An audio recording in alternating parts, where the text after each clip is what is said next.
Kaleshwaram commission నోటీసులు sir వస్తారా? KCR Harish ఈటలకు Kaleshwaram commission పిలుపు. 15 రోజుల్లో రిప్లైతో పాటు కమిషన్ ఎదుట హాజరు కావాలి.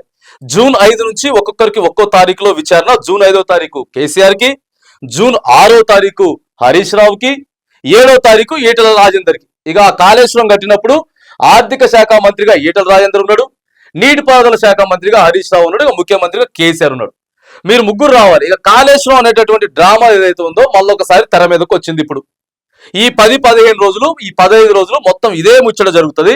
ఇక ఇందులో చెప్పిరు కదా వీళ్ళు, మేము ఎటువంటి ఇది చేయలేదు, మేము ఎటువంటి అవినీతి చేయలేదు, అక్రమాలు చేయలేదు, ప్రజాధనం ఏదైతే ఉందో మేము దుర్వినియోగం చేయలేదు అని చెప్పి వీళ్ళు చెప్పిరు కదా. మరి పోవాలి, విచారణకు పోవాలి. ఇప్పుడు విచారణకు పోయి మేమేం చేయలేదని చెప్పి నిరూపించుకునేటటువంటి ప్రయత్నం చేయాలి. పోతారా? లేకపోతే మాకు మళ్ళా చేయికి దెబ్బ తగిలిందో, లేకపోతే కాలుకు దెబ్బ తగిలిందో, మాకు ఇంకా టైం కావాలంటారా? లేకపోతే ప్రభుత్వం అయినా సరే ఈ విషయంలో పర్ఫెక్ట్ గా వాళ్ళని పిలిపించి విచారణ చేయించి ఏం జరిగింది ఏందనేది చూడాలి. ఇక ఈ అటు నుంచి రోజు ఇదే ఉంటాయి, ఈ నోటీసుల మీద, కాళేశ్వరం మీదే ఉంటది.